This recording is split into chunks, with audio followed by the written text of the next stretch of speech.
The scream of wind through the canyon was nothing compared to the wail building in Theresa Richardson's chest as she pressed herself against the cold rock face, her fingers gripping the stone so hard her knuckles had gone white.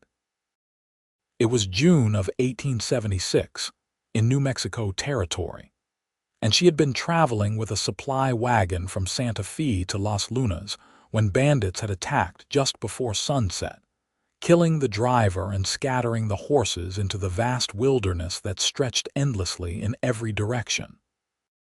Now she was alone, hidden in this shallow cave as darkness fell and the temperature dropped, her whole body shaking with fear and cold and the awful reality that she might die out here, only 20 years old with so much life unlived. The trembling started in her hands and spread through her entire frame. Her breath came in short, panicked gasps that echoed off the rock walls. The darkness pressed in from all sides, absolute and suffocating. Every sound made her jump, made her imagine men with guns or wild animals creeping closer. She had never felt so completely, terrifyingly alone. Without thinking, without even realizing she was doing it, Theresa began to hum. It was an old tune her mother had sung to her back in Missouri, before the fever took her, before Theresa's father had decided to start fresh out west, before he too had died just 6 months ago, leaving her truly orphaned. The melody was soft and sad and familiar, and it made something in her chest loosen just a little. Then words came, whispered at first, then stronger as her voice found the rhythm. She sang about mockingbirds and diamond rings, about being someone's sweetheart even when everything fell apart. She sang another lullaby her grandmother had taught her, and then another, each one pushing back the darkness just a fraction, each one making her feel slightly less alone. Her voice filled the small space, sweet and clear despite the fear that still gripped her heart. She did not know she had an audience. Dalton Irwin had been tracking the bandits for 3 days now. As a deputy marshal working out of Santa Fe, he had been on their trail since they had robbed a bank in Albuquerque and killed 2 people in the process. He was 26 years old, lean and weather-worn from years of hard riding across the New Mexico territory, and he was good at his job. The tracks had led him into this canyon system just as the sun began to set, and he had been considering whether to make camp or press on when he heard the gunshots echoing off the rocks. By the time he reached the scene of the attack, the bandits were long gone and the wagon driver was dead. Dalton had found the tracks showing someone running into the rocks, small boot prints that suggested a woman. He followed them carefully in the fading light, his hand never far from his revolver, until he heard something that made him stop completely, singing. A woman's voice, achingly beautiful and utterly heartbroken, singing lullabies into the darkness. He moved closer, careful not to make noise, following the sound to a shallow cave. The voice was clearer now, and he could hear the tremor in it, the way it shook on certain notes as though the singer was crying or trying not to cry. She sang about stars and dreams and cradles, and something in Dalton's chest tightened painfully. He had been alone for so long. His work kept him moving, kept him from putting down roots or forming attachments. He had convinced himself he preferred it that way. But hearing that voice in the darkness, so vulnerable and brave and beautiful all at once, made him realize how starved he was for something soft in this hard world. He cleared his throat gently, not wanting to frighten her. "Miss," the singing stopped abruptly. He heard a sharp intake of breath, then silence. "Miss, my name is Dalton Irwin. I'm a deputy marshal out of Santa Fe. I'm here to help you." More silence. Then a small, frightened voice. "How do I know you're telling the truth?" "You don't, I suppose," Dalton said honestly. "But I tracked those bandits here, found the wagon driver, followed your tracks to make sure you were safe. I've got a badge in my pocket and a camp about a mile back with food and water and a fire. You're welcome to all of it. Are you alone? Yes, madam. Another long pause. The men who attacked us, there were 4 of them. Are they coming back? Not tonight, Dalton said. They rode south in a hurry. I can track them come morning, but right now my concern is getting you somewhere safe and warm. He heard movement, the scrape of boots on stone. Then a figure emerged from the darkness of the cave, barely visible in the dim starlight. She was small and slender, with long hair that looked dark in the night but might be any color in daylight. Her dress was torn and dusty, and she held herself with the careful tension of someone ready to run. I have a lantern, Dalton said quietly. May I light it? She nodded, and he struck a match. The warm glow illuminated her face, and Dalton felt his heart skip in a way that had nothing to do with the situation and everything to do with the woman before him. She was beautiful, with large eyes that were red from crying and a face smudged with dirt and tears, but beautiful nonetheless. More than that, there was something in her expression that called to him, a combination of fear and strength that made him want to protect her and know her story all at once. Theresa looked at the man before her and felt some of her fear ease. He was tall and rangy, with dark hair that needed cutting and several days' worth of stubble on his jaw. But his eyes were kind, steady and calm, and the badge he pulled from his vest pocket caught the lantern light with a reassuring gleam. I'm Theresa Richardson, she said, her voice still shaky. I was traveling to Las Lunas. I'm supposed to start work as a teacher there. Las Lunas, Dalton repeated.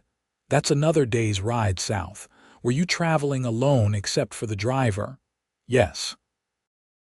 I know it was foolish, but I couldn't afford to wait for a larger group, and Mr. Henderson seemed trustworthy. He had made the journey many times. Her voice broke. Is he really dead? I'm sorry, miss, he is. Theresa closed her eyes, swaying slightly.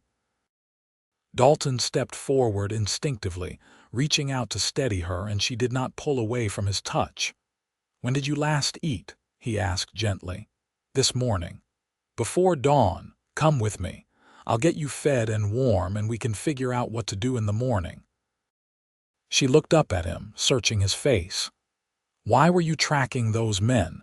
They robbed a bank in Albuquerque 3 days ago, killed 2 people. It's my job to bring them to justice. Will you go after them tomorrow? Dalton hesitated. His duty was clear. He should pursue the criminals, not play escort to a stranded schoolteacher. But the thought of leaving her alone out here, or even sending her back to Santa Fe by herself, made his stomach turn. Tomorrow we'll get you to Las Lunas safely, he said. The bandits can wait another day. Relief flooded Theresa's face, and she nodded. Thank you. They walked through the darkness together, Dalton leading his horse and holding the lantern high to light their way. Theresa stayed close to him, occasionally stumbling on the rocky ground. Each time Dalton's hand shot out to steady her, and each time she murmured her thanks. You're singing, he said after a while. It was beautiful. Even in the dim light he could see her blush. I was frightened. Singing helps calm me. My mother used to sing those songs to me when I was small. It worked then, made you less afraid, a little, she admitted, though I was still terrified. You didn't sound it. You sounded brave. Theresa gave a small, humorless laugh. I don't feel brave. I feel like a foolish girl who should have stayed in Missouri where she belonged. What brought you out here? My father passed away 6 months ago. He was all I had left. Before he died, he had arranged for me to have this teaching position in Las Lunas. A friend of his runs the school there. I could have stayed in Missouri, I suppose, tried to find work there, but everything reminded me of loss. I thought a fresh start might help. I'm sorry for your loss, Dalton said quietly. Both your parents gone, that's a heavy burden to carry. What about you? Theresa asked.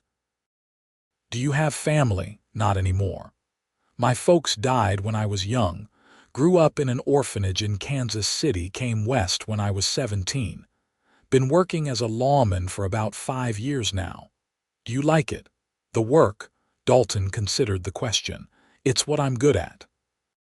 Tracking, reading signs, finding people who don't want to be found. It gives me purpose, I suppose, though it can be lonely, spending so much time on the trail. They reached his camp, a small fire still glowing with embers in a protected hollow between two large boulders. Dalton's bedroll was laid out on one side, his saddle serving as a pillow. He quickly built up the fire and retrieved supplies from his saddlebags.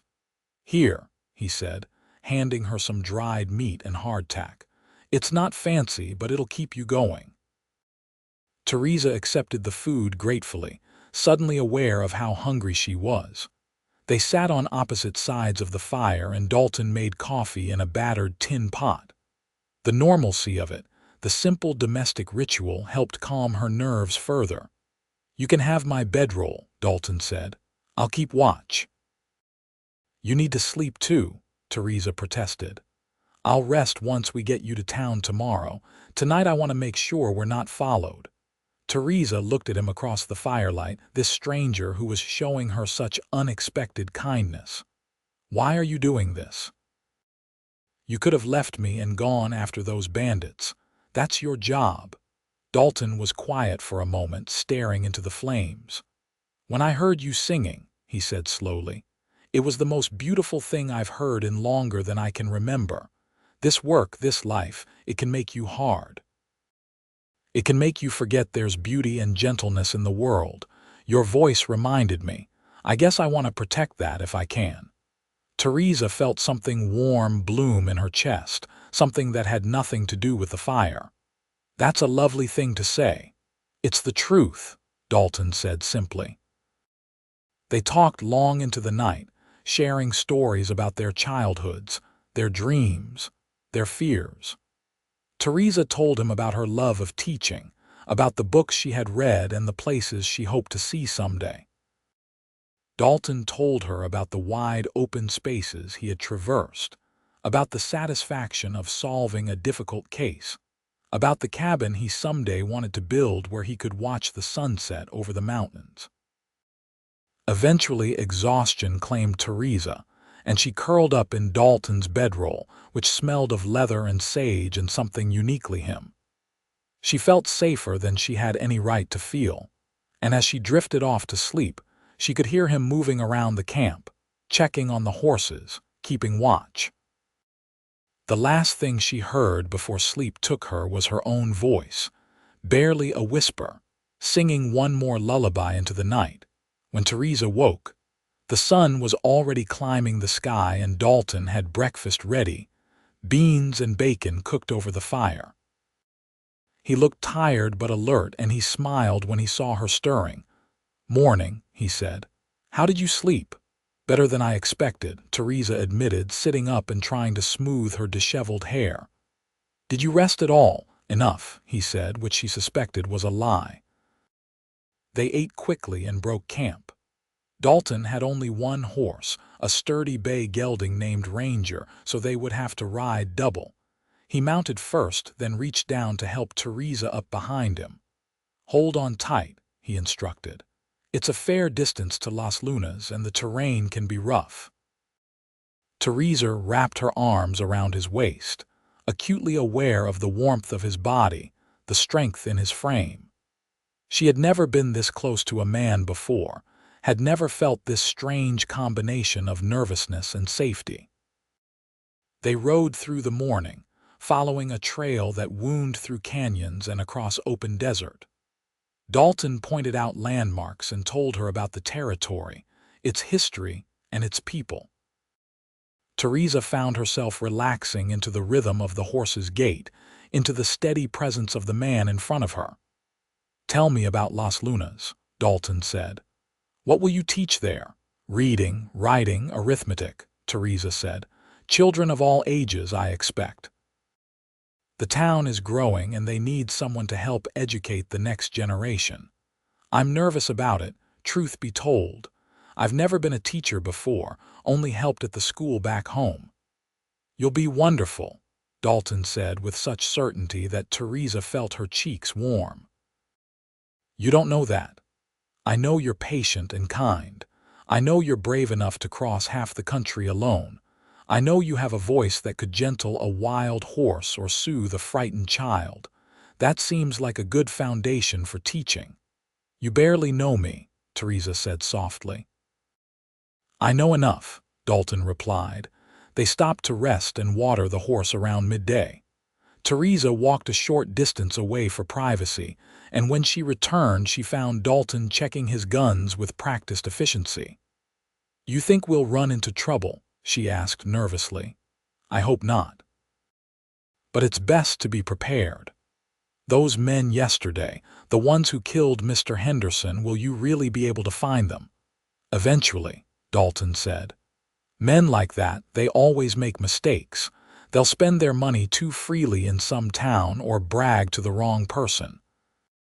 When they do, I'll hear about it and I'll track them down. Doesn't it frighten you, going after dangerous men?" "Sometimes," Dalton admitted. "But somebody has to do it. Somebody has to stand between innocent people and those who would hurt them." Theresa studied him in the bright daylight, really seeing him for the first time. He had strong features, weathered by sun and wind, and there were small scars on his hands that spoke of a hard life. But his eyes were gentle when they looked at her, and his hands had been nothing but kind. "I'm glad it was you who found me," she said quietly. "If I had to be found by someone, I'm glad it was you." Dalton looked at her for a long moment, something intense and unreadable in his expression. "So am I," he said finally. They mounted up again and continued south. As the afternoon wore on, the landscape began to change, becoming slightly greener as they approached the Rio Grande Valley. Theresa could see mountains in the distance, purple against the sky. "Almost there," Dalton said. "Another hour or so." Theresa felt a strange reluctance settling over her. Once they reached Las Lunas, this would be over. Dalton would leave her there and ride away back to his work, back to his solitary life. She would probably never see him again. The thought made her chest ache in a way that was completely unreasonable given that she had known him less than a day. "Will you stay in town tonight?" she asked. "Rest before you head back." "I should get back on the trail," Dalton said, but there was hesitation in his voice. "You've been awake all night. You need proper rest." "Are you worried about me, Miss Richardson?" "I suppose I am," Theresa said honestly. She felt rather than saw him smile. "Then maybe I'll stay, just for one night." Las Lunas appeared before them as the sun began its descent toward the western horizon, a cluster of adobe buildings and wooden structures along the Rio Grande. It was smaller than Theresa had expected, but there was something charming about it, something that felt like possibility. Dalton rode straight to the school, a modest building near the center of town. A man was outside, an older gentleman with gray hair and spectacles, sweeping the front steps. "Excuse me," Dalton called out. "Are you Mr. Duncan?" The man looked up, squinting in the sunlight. "I am. Can I help you?" "I have Miss Richardson here. I believe you were expecting her, Miss Richardson." Duncan hurried forward as Dalton helped Theresa dismount. "We had begun to worry." "You were expected yesterday." "There was trouble on the road," Theresa explained. "The wagon was attacked by bandits. Mr. Henderson, the driver, was killed. This is Deputy Marshal Irwin. He rescued me and brought me here safely." Duncan's face went pale. "Henderson dead, good Lord." "Are you hurt, Miss Richardson?" "No, thanks to Mr. Irwin." Duncan shook Dalton's hand vigorously. "Thank you, sir. Thank you for keeping her safe. Please, both of you, come inside. You must be exhausted." They followed Duncan into the school, which was simple but clean, with rows of desks and a blackboard at the front. There was a small room at the back that would serve as Theresa's quarters, furnished with a bed, a washstand, and a small stove. "It's not much," Duncan said apologetically. "But it's yours, and you're welcome here." "It's perfect," Theresa said, meaning it. After the terror of the previous night, this simple room felt like sanctuary. Duncan insisted they come to his house for supper. He and his wife would want to hear the whole story and make sure Theresa was properly settled. Dalton tried to decline, but both Theresa and Duncan insisted, and finally he agreed. The Duncan home was warm and welcoming, filled with the smell of cooking food and the chatter of Mrs. Duncan, a plump, motherly woman who fussed over Theresa like a hen with a chick. Over a meal of chicken and dumplings, they recounted the attack and the rescue. Mrs. Duncan gasped and exclaimed at all the right moments while Mr. Duncan looked grave. "Those bandits," he said. "They've been terrorizing the territory for weeks now. Someone needs to stop them." "I intend to," Dalton said quietly, "once I know Miss Richardson is settled here safely." After dinner, Mrs. Duncan took Theresa upstairs to help her wash and change into clean clothes. Mrs. Duncan was close to Theresa's size, and she insisted on lending her a dress until Theresa's things could be retrieved from the abandoned wagon. "That's a good man down there, Mrs. Duncan said as she helped Theresa brush out her hair. "The way he looks at you, dear. I've been married 30 years and I know that look." "We only just met," Theresa protested, but her cheeks flushed. "Sometimes that's all it takes," Mrs. Duncan said wisely. "My husband proposed after knowing me for 3 days. When you know, you know." Downstairs, Mr. Duncan was offering Dalton a glass of whiskey and a similar observation. "I saw how you looked at her during dinner, like she was the only person in the room." Dalton took a sip of his drink, not denying it. "She's remarkable. She's young and alone in the world. I hope your intentions are honorable." "They are," Dalton said firmly. "More than that, I don't know yet. I have work to do, criminals to catch. I'm not in a position to court anyone properly." "Life doesn't always wait for the perfect moment," Duncan said. "Sometimes you have to make the moment work for you." When the women came back downstairs, Theresa in a simple blue dress that made her eyes look like sapphires, Dalton felt his resolve waver. How could he ride away from her? How could he go back to his lonely existence after glimpsing what life could be with someone like her in it? The Duncans offered Dalton their spare room for the night, and he accepted gratefully. They all said good night, and Dalton walked Theresa back to the school in the gathering darkness. "You'll be safe here," he said as they stood outside her door. "The Duncans are good people. The town seems decent." "I know," Theresa said. "Thanks to you, I'm safe and sound." "I didn't do much." "You did everything," Theresa said, her voice fierce. "You found me when I was terrified and alone. You kept me safe all night. You brought me here. You gave me your food, your bedroll, your time. That's not nothing, Dalton. That's everything." He looked down at her, this woman who had walked into his life barely 24 hours ago and somehow turned it upside down. "Will you sing for me?" he asked suddenly. "One more time." Theresa's eyes widened. "Now, please. I know it sounds foolish, but I need to hear it one more time. Need to have that memory to carry with me." So there, under the stars in the quiet street of Las Lunas, Theresa sang. She sang the same lullabies she had sung in the cave, but this time there was no fear in her voice, only sweetness and something that might have been longing. Her voice rose pure and clear into the night air, and Dalton listened with his eyes closed, committing every note to memory. When she finished, he opened his eyes to find her watching him with an expression that made his heart race. "Theresa," he said, and her name on his lips sounded like a prayer. "I know this is fast. I know we barely know each other. But I have to tell you, when I heard you singing last night, something in me recognized something in you. Like I'd been looking for you my whole life without knowing it." "I feel it too," Theresa whispered. "I don't understand it, but I feel it. I have to go after those bandits. I have to finish this job. But after, when it's done, may I come back? May I court you properly, take the time to know you the way I want to know you?" "Yes," Theresa said without hesitation. "Yes, please come back." Dalton reached out and took her hand, raising it to his lips. "Then I will. I promise you, Theresa Richardson, I will come back." They stood there for a long moment, hands clasped, neither wanting to let go. Finally, Dalton stepped back. "Good night," he said softly. "Good night," Theresa replied. "Please be careful." "I will, and Theresa, will you do something for me?" "Anything." "Will you sing? Not just to calm yourself, but because it's beautiful and the world needs beautiful things. Will you sing for your students, for the town, for yourself?" "I will," Theresa promised. "And someday, when I come back, will you sing for me again?" "Forever," Theresa said, the words slipping out before she could think about it.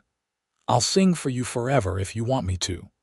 Dalton's face transformed, lit from within by a joy so intense it made him look years younger. "Forever sounds just right," he said. He kissed her hand once more, then turned and walked away into the darkness. Theresa watched until she could no longer see him, her hand pressed to her heart. Inside her small room, she lay awake for a long time, thinking about the strange turn her life had taken. Yesterday she had been terrified and alone. Today she had hope, and something that felt remarkably like the beginning of love. She began to hum softly, and then to sing, the same lullabies as always, but now they sounded different. They sounded like a promise. The next morning, Dalton was gone before dawn, but he had left a note with Mr. Duncan. It said simply, "I keep my promises. Wait for me." Theresa folded the note carefully and tucked it into the pocket of her dress, a talisman against the loneliness. The days turned into weeks, and Theresa threw herself into her work. The school opened in early July, and she found herself teaching 15 children ranging in age from 6 to 14. They were a lively bunch, some eager to learn and some less so, but Theresa loved them all. She introduced singing into the curriculum, teaching them folk songs and hymns. The children's voices filled the schoolroom, and soon filled the town as they sang their lessons while walking home or doing chores. Parents began to comment on how happy their children seemed, how much they looked forward to school. Mrs. Duncan became a good friend, often inviting Theresa to dinner and treating her like a daughter. Through her, Theresa met other women in the town, was welcomed into their circle. She began to build a life for herself, roots spreading into the New Mexico soil. But every night before she slept, she thought of Dalton. She wondered where he was, if he was safe, if he thought of her the way she thought of him. She sang her lullabies in the darkness of her room and hoped he could somehow hear them, wherever he was. Dalton, meanwhile, was deep in pursuit of the bandits. The trail led him south into Mexico, then back north through Texas. The men were clever and cautious, but they were also greedy and violent, leaving a trail of crimes in their wake. Dalton dogged their steps, always a few days behind, gathering information and building his case. But every night, no matter how tired he was or how rough his camp, he thought of Theresa. He remembered her voice, the way her eyes had looked in the firelight, the feeling of her arms around his waist as they rode. He had never been a man given to romance, but now he found himself composing speeches in his head, imagining the life they might build together. He had promised to come back, and he would. But first, he had to finish this. In late August, Dalton finally caught up with the bandits in a small town in Texas. There was a confrontation, gunfire exchanged. One of the bandits was killed, 2 were captured, and the 4th escaped into the desert. Dalton pursued him for 3 days before finally cornering him in an abandoned mine. The man surrendered without a fight, exhausted and dehydrated. Dalton took him back to stand trial with the others. The trial was held in Albuquerque in early September. All 3 surviving bandits were found guilty of murder and robbery. They were sentenced to hang. Dalton gave his testimony, then collected his payment and immediately began the journey back to Las Lunas. It was late September when he rode into town, the air finally starting to cool from the brutal summer heat. He was dusty and tired, but his heart was light. He had kept his promise. The job was done, and now he could focus on what truly mattered. Theresa was in the schoolroom, teaching her students a song about the alphabet when someone knocked on the door. Mr. Duncan went to answer it, and Theresa heard him say, "Deputy Irwin, welcome back. We were hoping we'd see you again." Theresa's heart stopped, then started again at double speed. She turned to see Dalton in the doorway, hat in hand, his eyes searching the room until they found her. The children had all turned to stare at the visitor. Theresa knew she should finish the lesson, should maintain some sense of propriety, but she could not help herself. She crossed the room in quick steps and stopped right in front of him. "You came back," she said, her voice barely above a whisper. "I promised I would," Dalton said. They stood there, oblivious to the children giggling and whispering, oblivious to Mr. Duncan's knowing smile, aware only of each other. "Did you catch them, the bandits?" Theresa asked. "All of them. They'll hang for what they did." "And now?" "Now," Dalton said, "if you're still willing, I'd like to court you properly. I'd like to stay in Las Lunas for a while, get to know you, let you get to know me. I'd like to see if what we felt in those first hours together was real or just the heat of the moment." "It was real," Theresa said. "At least for me, it was real." "For me too," Dalton said. "But let's do this right. Let's take our time." So they did. Dalton took a room at the boarding house in town and found work as a deputy for the local sheriff, who was getting on in years and appreciated the help. He called on Theresa properly, with flowers and conversation on the porch of the school, while Mrs. Duncan chaperoned from a discreet distance. They went on walks along the Rio Grande, talking about everything and nothing. They attended church together on Sundays, sat together at town gatherings. Dalton helped repair the school's roof, and Theresa baked him pies and cakes. The town watched their courtship with approval. It was clear to everyone that these 2 young people were falling deeply in love. On cool October evenings, when the air smelled of wood smoke and the cottonwoods turned gold, Theresa would sing while Dalton listened. Sometimes she sang for just him on the porch of the school.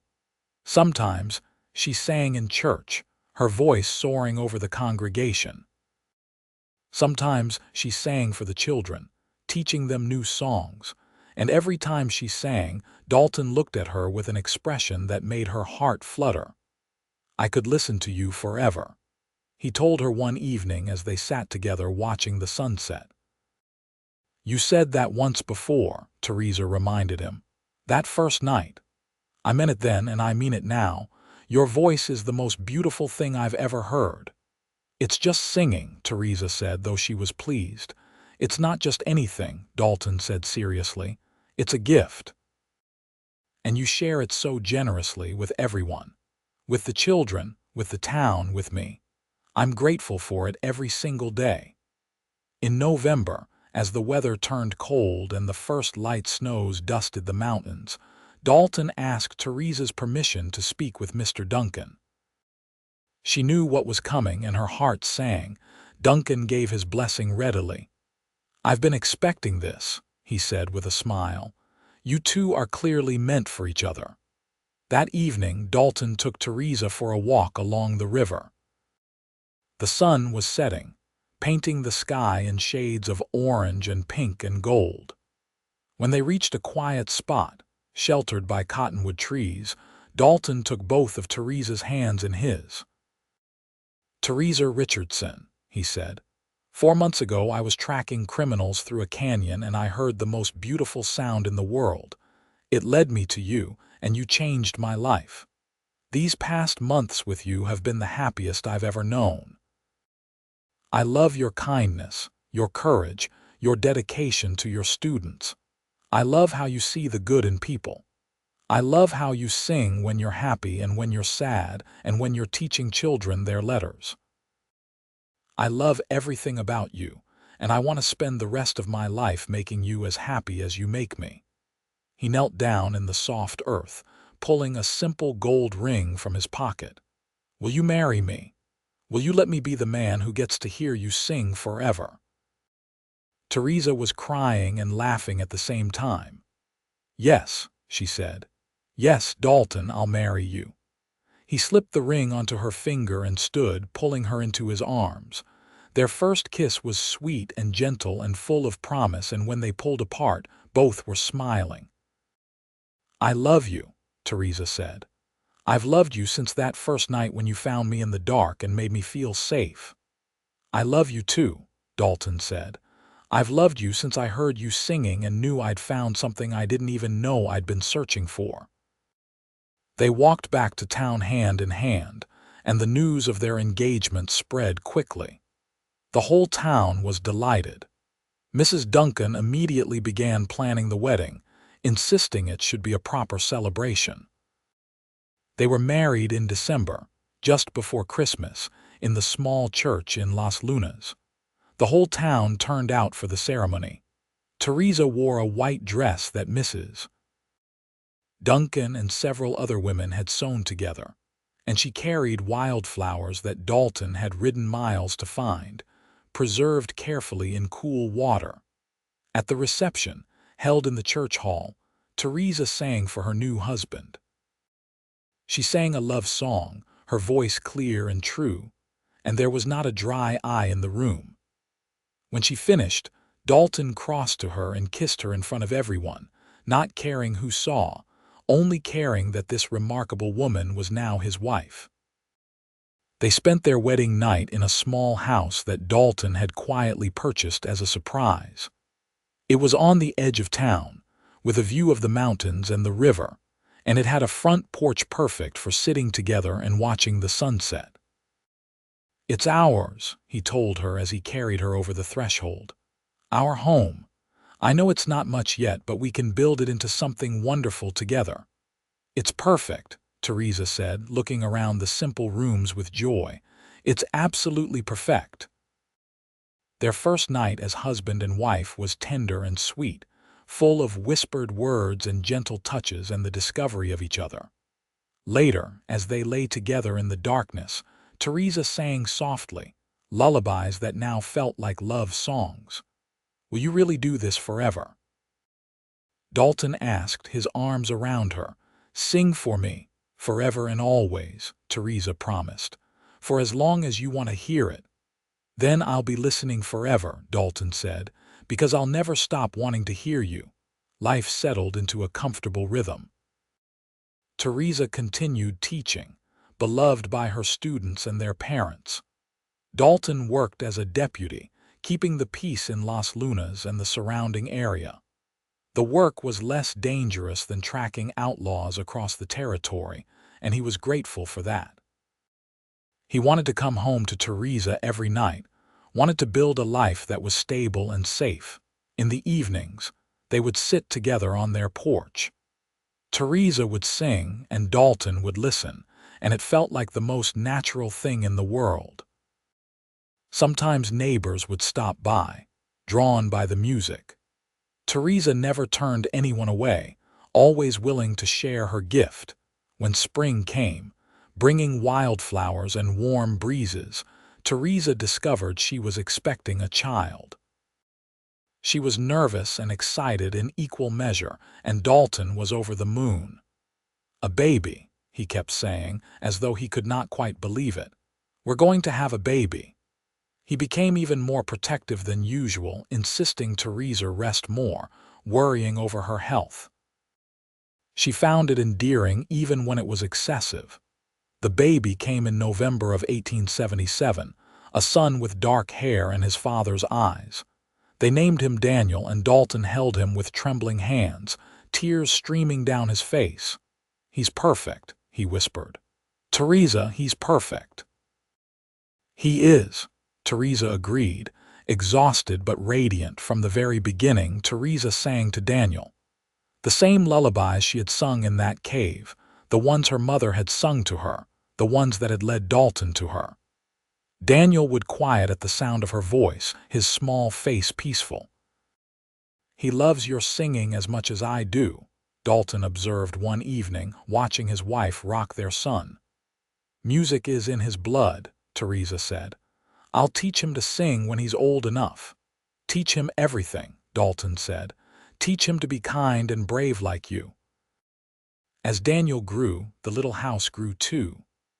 Dalton added rooms, expanded the porch, built a barn for the horses and the cow they acquired. Theresa planted a garden, growing vegetables and flowers. It became a real home, filled with love and laughter and music. Theresa took a break from teaching for a year to care for Daniel, but eventually returned to the schoolroom, with Mrs. Duncan watching the baby during the day. Her students were delighted to have her back, and she was delighted to be teaching again.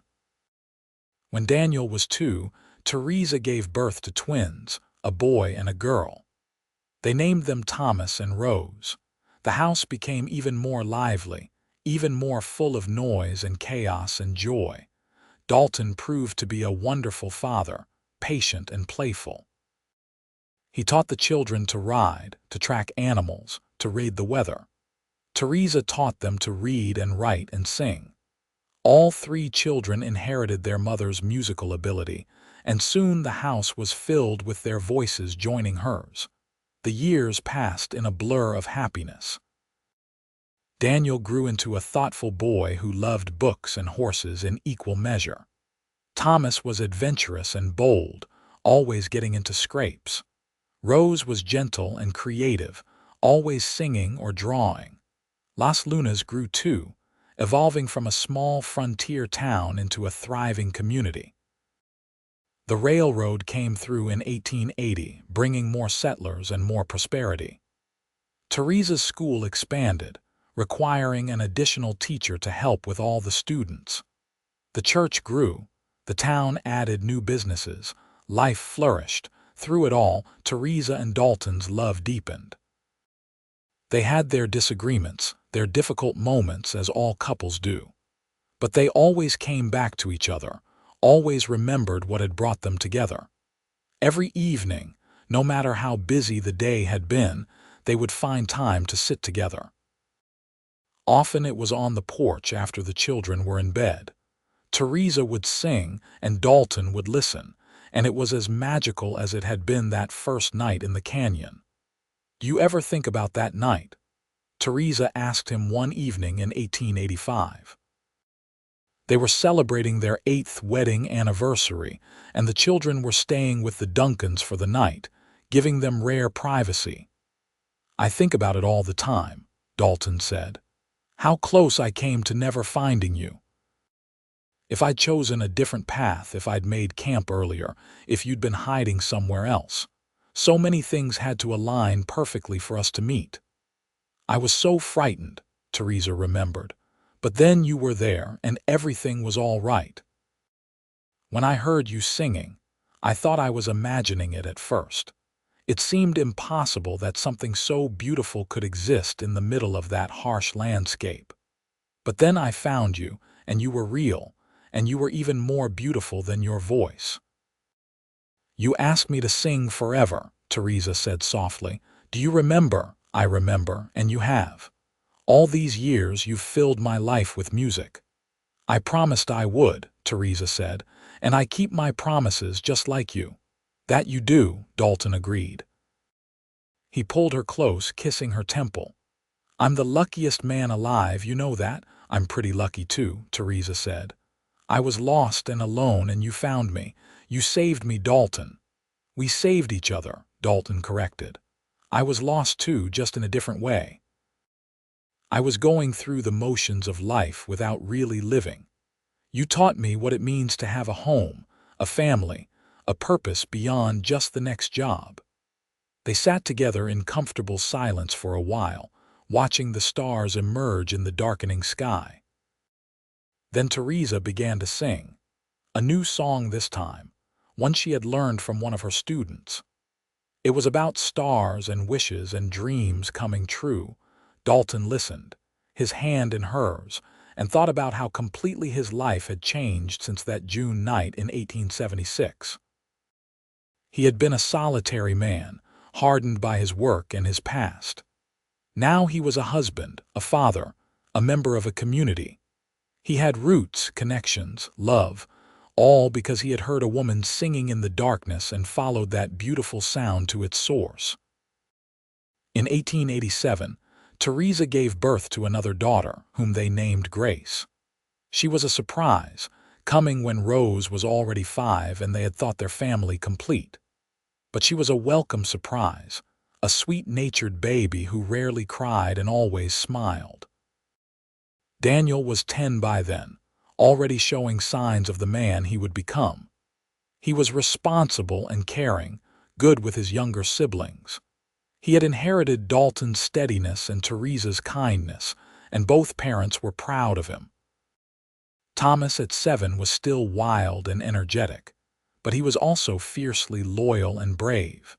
He would fight any bully who picked on a smaller child, would stand up for what was right even when it was hard. Rose was everything gentle and lovely, with a voice even more beautiful than her mother's. At 5, she was already singing solos in church, and people would stop and listen when she walked by singing to herself. And now Grace, tiny and perfect, completing their family. 5 children, Dalton said one night, looking at Theresa with wonder. We have 5 children. We do, Theresa said, nursing Grace while the other children slept. Our house is very full. Our hearts are very full, Dalton corrected. By 1890, Daniel was 13 and starting to think about his future. He wanted to be a lawman like his father, wanted to help people and keep them safe. Dalton was both proud and worried, knowing the dangers of that life, but he supported his son's dreams. Thomas wanted to be a cowboy, to work with cattle and horses. He spent every spare moment at the local ranch, learning from the men there. At 10, he was already an accomplished rider. Rose wanted to be a teacher like her mother and a singer. At 8, she was already helping in the schoolroom, reading to the younger children and teaching them songs.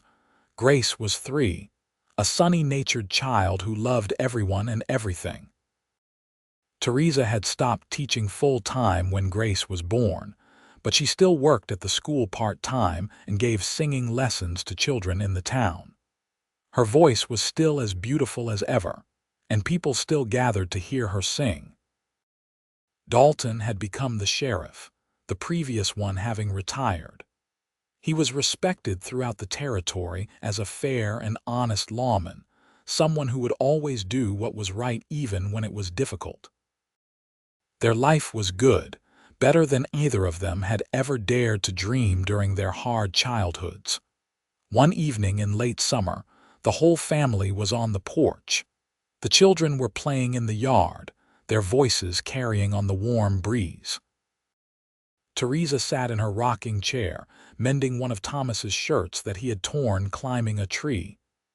Dalton sat beside her, watching their children with contentment. "Sing for us, Mama," Rose called out. "Please?" "Yes, Mama, sing," the boys echoed. Even Grace joined in with her high, lisping voice. "Sing, Mama." Theresa smiled and set down her mending. She began with one of the old lullabies, and one by one the children stopped playing and came to sit on the porch steps, listening. Their voices gradually joined hers, harmonizing in a way that brought tears to Dalton's eyes. This was what he had asked for that night so long ago. This was what Theresa had promised. Not just her voice, but a lifetime of music, a family filled with song, a home where love and beauty flourished. When the song ended, Daniel looked up at his parents. "Tell us again about how you met," he said. "About the bandits and the cave and Mama singing in the dark. You've heard that story 100 times, Theresa protested. But we like it, Rose said. It's romantic. So Dalton told the story again, with Theresa adding details here and there. The children listened, rapt, even though they knew it by heart. They loved hearing about their parents' courtship, about the dramatic beginning of the love that had created their family. "Were you really that scared, Mama?" Grace asked when the story was done. "I was terrified," Theresa admitted. "It was the most frightening night of my life. But then Papa found you." "Then Papa found me," Theresa agreed, reaching over to take Dalton's hand. "And everything was all right. Because you were brave enough to sing," Daniel said. "If you hadn't been singing, Papa might have missed you in the dark." "That's true," Dalton said. "Your mother's courage and her beautiful voice, those are what brought us together." The children eventually went back to their playing, but Dalton and Theresa remained on the porch, hands clasped, watching the sun set over the mountains. "You ever regret it?" Dalton asked quietly. "Marrying me, taking on this life?" "You could have had an easier path, taught in a bigger town, maybe married someone wealthier." "Never," Theresa said firmly. "Not for one single moment. You gave me everything I ever wanted, Dalton. Love, family, a home, a purpose. How could I regret that? I just want you to be happy." "I am happy. I'm so happy it scares me sometimes because I keep thinking it's too good to be true." "It's real," Dalton assured her. "This life, this love, it's all real, and it's ours." As the years continued to pass, their children grew and their family evolved. Daniel did indeed become a lawman, working alongside his father and eventually taking over as sheriff when Dalton decided to retire at age 50.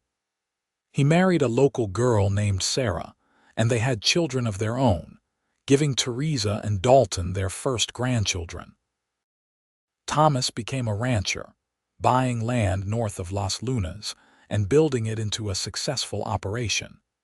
He married a spirited young woman named Elizabeth who could ride as well as any man and who was not afraid of hard work.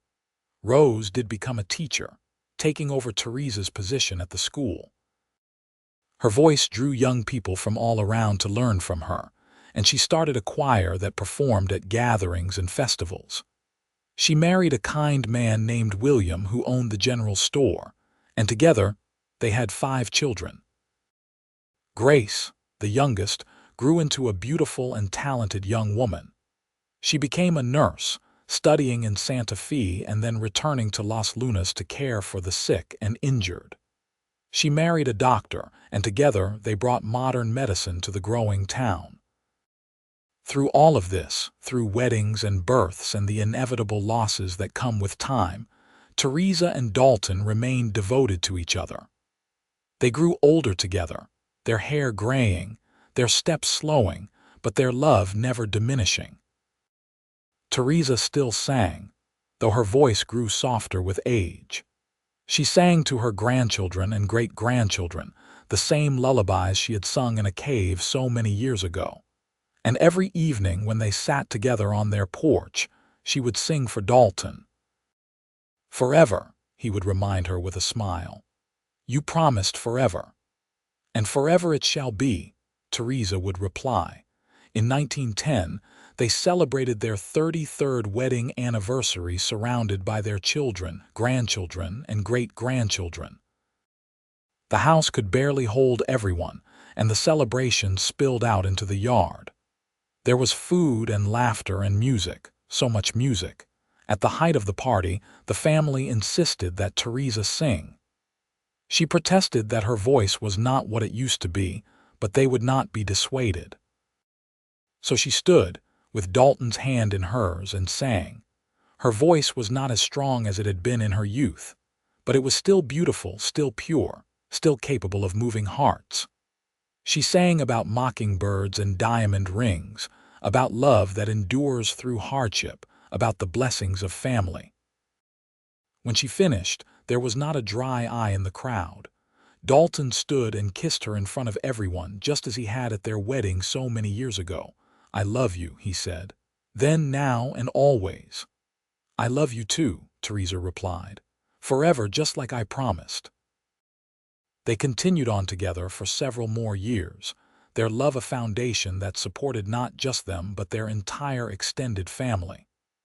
When Dalton passed away in 1914 at the age of 64, after a brief illness, Theresa was heartbroken but not broken. She had their children and grandchildren around her, and she had the memories of nearly 40 years of happiness.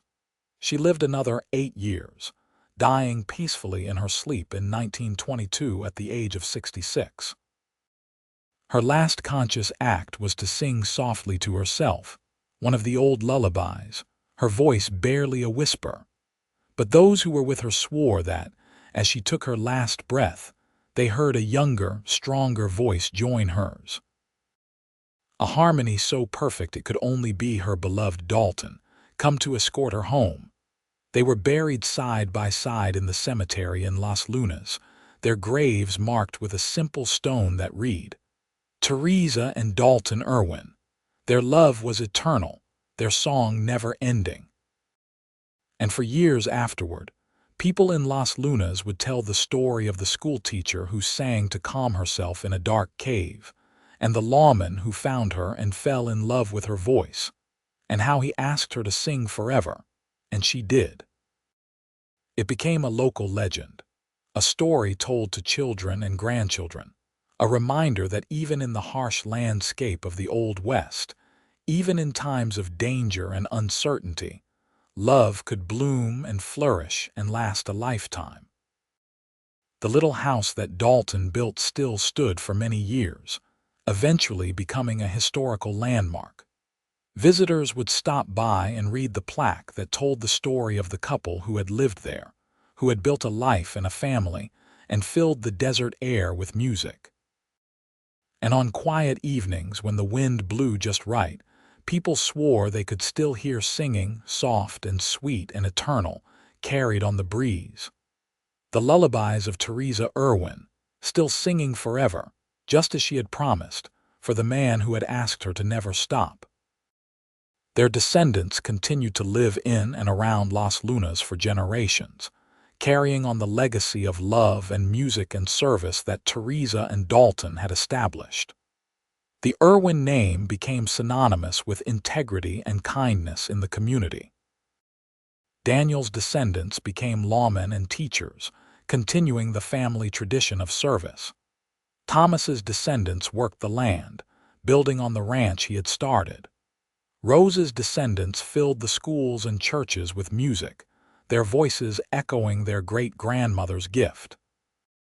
Grace's descendants became healers and caregivers, bringing comfort to those in need.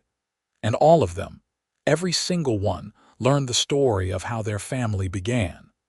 How a frightened young woman sang to calm herself in a dark cave. How a weary lawman heard that beautiful voice and followed it to find love. How he asked her to sing forever, and she promised she would, and how that promise had been the foundation of everything good in their lives. It was a story about courage and faith, and the unexpected ways that love can find us when we need it most. It was a story about keeping promises and building something beautiful even in harsh circumstances. It was a story about the power of music to heal and connect and transform. But most of all, it was a love story, pure and simple. A story of two people who found each other against all odds and chose each other every single day for the rest of their lives. A story that began with a song in the darkness and ended with a legacy that would last for generations. And in Las Lunas, New Mexico, where the Rio Grande flows and the mountains stand eternal, that story is still told, still remembered, still celebrated as an example of what love can be when it is true and deep and lasting. The schoolhouse where Theresa taught was eventually replaced by a larger, more modern building, but a room was set aside as a museum dedicated to her memory. Her students, and their students and their students after them, All learned about the woman who had brought music to their town and had taught them that kindness and beauty could flourish anywhere. The church where Theresa and Dalton were married still stood, and couples still got married there, often requesting that someone sing one of Theresa's favorite songs during the ceremony. It became a tradition, a way of honoring the love story that had become part of the town's identity. As the 20th century progressed and the Old West became a memory, the story of Theresa and Dalton remained vibrant and alive. It was written down in local histories, taught in schools, and passed down through families. It was a touchstone, a reminder of the values and virtues that had built the community. And always, always, there was music. The Irwin family reunions featured singing, with multiple generations joining their voices in the lullabies that Theresa had loved. The town festivals included performances of her favorite songs. The church choir sang the hymns she had taught to countless students over the years. Her promise to sing forever had been literal in a way she could not have imagined that night in 1876, when she made it to a young lawman who had rescued her. Her voice, and the voices of those she had taught, and those they had taught in turn, still echoed through Las Lunas, still brought beauty and comfort and joy. And somewhere, in whatever realm exists beyond this one, Theresa and Dalton were together, his arms around her while she sang, just as they had sat on their porch so many evenings watching the sun set over the New Mexico landscape they both loved. Forever, just as they had promised each other. Forever, bound by a love that had begun with a song in the darkness and had never ended.